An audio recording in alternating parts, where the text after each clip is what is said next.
ये तो शीशे की तरह साफ है, ये तो सबको पता है कि हम सब शूद्र हैं, हम सब शूद्र हैं। और मैं कहना नहीं चाहता तो मैंने जानबूझ के वो बात नहीं की, लेकिन आपने सवाल उठा दिया। तो कल अखिलेश यादव जी लखनऊ में बोल रहे थे, अखिलेश यादव जी किसी उसमें गए थे शामिल होने धार्मिक कार्यक्रम में, और बीजेपी के लोगों ने झंडे दिखाए, नारे लगाए, अपमान किया।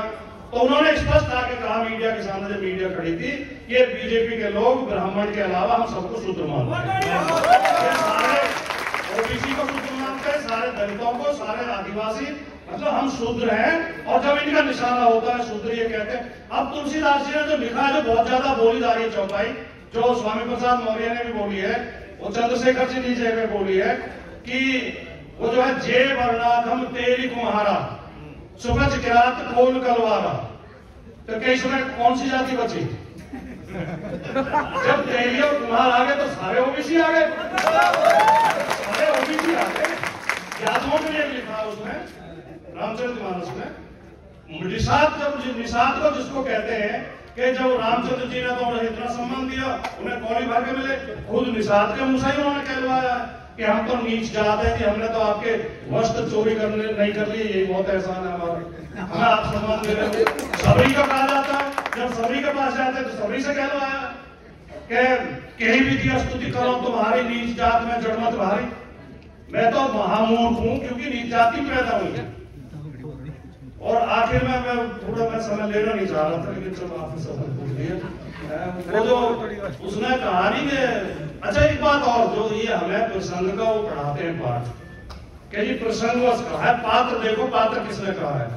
अब पात्र तो था का ढोल गवार सूत्र को सुनारी समुद्र ने कहा है। जे वर्णात्म क्या वो जो कौवा कह रहा है का भूषण जी, तो कौवा समुद्र का ही बोलते हैं, ये कौवा समुद्र तो बोल नहीं सकते। ये तुलसी कह रहा है, तुलसी प्रसाद दुबे कह रहा है कि हमें मुखर होकर बोलना है, हमें हर जगह बोलना है, हमें केवल हॉल के अंदर नहीं बोलना है, हमें सड़क पर भी बोलना है, शादी विवाह में भी बोलना है, मौत में जाते हैं वहां भी बोलना है, जहां मौका मिले वहां बोलना है, जहां चार आदमी बैठे वहां बोलना है। कि अगर ताड़ना शब्द का अर्थ शिक्षा देना है तो इनको ताड़ो नहीं, ब्राह्मणों को हमें क्यों ताड़ रहे हो, ज्यादा इन्हें ताड़ो।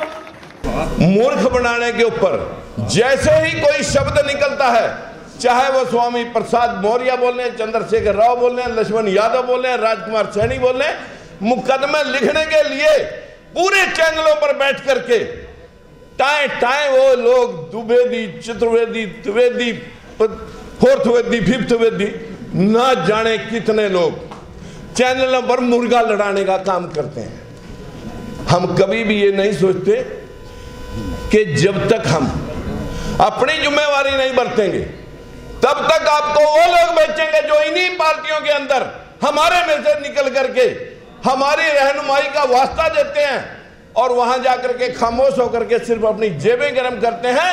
वो आपके पक्ष में एक शब्द नहीं बोल सकते, तब तक हम आगे नहीं बढ़ सकते जब तक हम इस सिस्टम को ना समझ लें। साथियों, जैसे मेरे से पहले अपने अंसारी साहब ने, मंसूरी साहब ने भी कहा कि SC ST OBC, अरे माइनॉरिटी, अरे ये तो एक ही बात है कि अगर हम सभी का हाथी की पैड़ में एक शूद्र समाज के हम सब लोग हैं, सभी शूद्र बन जाएं, आप जातियों में न बंटे, कल को हम धराशायी करते हैं इस किले को, अगर आप सब के सब इस बात को समझ लें।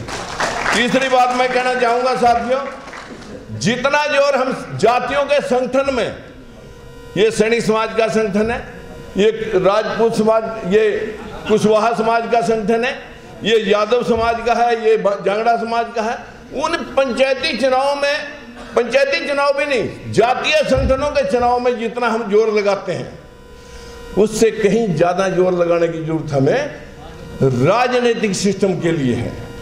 हम उन जातियों में बंट करके अलग अलग धर्मशालाएं बना दी कि एक दूसरे के साथ ना बैठे। व्यवस्था इतनी धराशायी हो चुकी है कि हमें इकट्ठा करने के लिए बहुत कुछ करना बाकी है। लेकिन मेरी आप सभी से विनती है, सरकारें आप बदल रहे हैं, सरकारें बदलने से काम नहीं होगा। ये जो हमारे बीच में से भेड़ की खाल में छुपे हुए लोग इन पार्टियों की चमचागिरी करके आपको लुटवा रहे हैं, असल में तो हमें इन्हें बदलना पड़ेगा। यह बदलने की जरूरत है, सिस्टम को बदलने की जरूरत है। ज्यादा कुछ ना कहेगा, जो यहां पर बोल के गए वो कुछ करके दिखाएं और कुछ करें, तब यहां बोलने का फायदा है। अन्यथा यहां भाषण बहुत थूक बोलोगे जाते हैं, लेकिन जाकर के समाज के अंदर एक शब्द बोलने में संकोच कर जाते हैं कि कहीं मैं ब्राह्मण की वोट से महरूम ना हो जाऊं, ठाकुर की वोट से महरूम ना हो जाऊं। अरे छाती खोल के बोलेंगे, वोट मिलेगी तो आपकी लेंगे, और जब लड़ाई लड़ेंगे तो आपके लिए लड़ेंगे। आज मिले या कल मिले या जिंदगी भर ना मिले, लेकिन आपके लिए सांस का आखिरी कतरा खून का दोनों आपके लिए बढ़ाते रहेंगे, आपके लिए लड़ेंगे और कटेंगे और मरेंगे। इंसाफ दिला के आपको छोड़ेंगे, तब तक हम चैन से नहीं बैठेंगे। हम लोग ऑर्गेनाइज हुए 90 में हमें पहली बार अधिकार मिले, पहली बार हम ओबीसी आए। बाबा साहब की तो पहले से थीम थी, पर वो चीज़ें चर्चा नहीं हो पाई।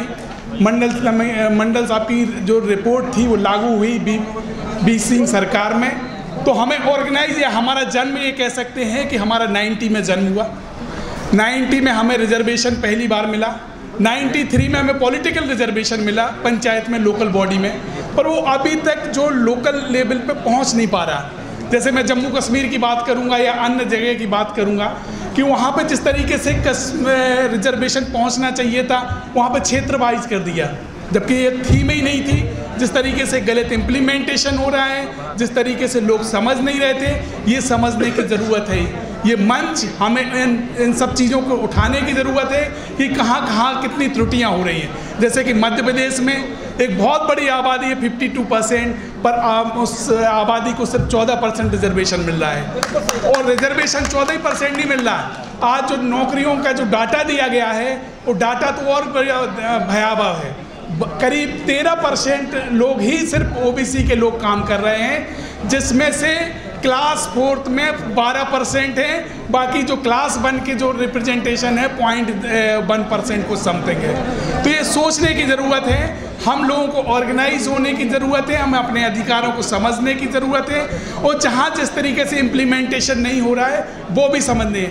आज एक बहुत बड़े तबके जिसकी आबादी 2 या 3% होगी, उनको 10% रिजर्वेशन दे दिया गया, और जिस तरीके से वो मैक्सिमम ओवर रिप्रेजेंटेड हैं हर जगह, फिर भी उनको 10% रिजर्वेशन इसलिए दिया कि वो इकट्ठे हो रहे हैं, वो ऑर्गेनाइज हैं और वो संसाधनों पे कब्जा किए बैठे हुए हैं। तो हमें ये समझना चाहिए कि ओबीसी सिर्फ रिजर्वेशन के लिए नहीं है, ओबीसी को हमें ऑर्गेनाइज होना पड़ेगा। और जो आज जो अभी जो बजट पास होने वाला है, तो उस बजट में भी हमें बात करनी पड़ेगी कि हमारे वर्ग के लिए कि हमारे बजट में क्या प्रावधान है, हमारे संसाधन जो प्राकृतिक संसाधन हैं उनमें हमारे लिए क्या सरकार दे रही है।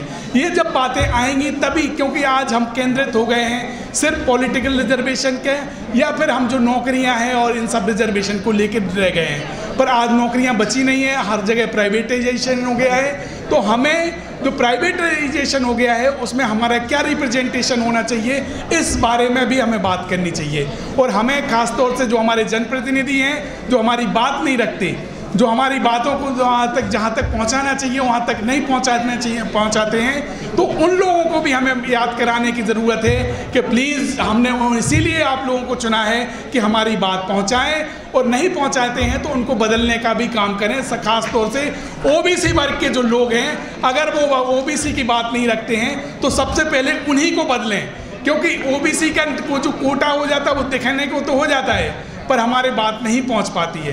तो ये हमें ज़रूरत है। आज जिस तरीके से इतनी तादाद में लोग दिल्ली में इकट्ठे हुए हैं, वाकई में एक बड़ी खुशी की बात है, और मैं ये मानूंगा कि ये समय आ गया है कि ओबीसी के प्रॉपर प्रतिनिधित्व मिले, और उसके लिए हम जो जिस तरीके से ऑर्गेनाइज होना चाहिए, जैसे कि पहले हमारे जो कुशवाहा जी उन्होंने कहा था कि फर्स्ट पीढ़ी जो होती है उनकी हमेशा हत्या कर दी जाती है, दूसरी पीढ़ी को जेल जाना पड़ता है, और तीसरी पीढ़ी ही राज कर सकती है।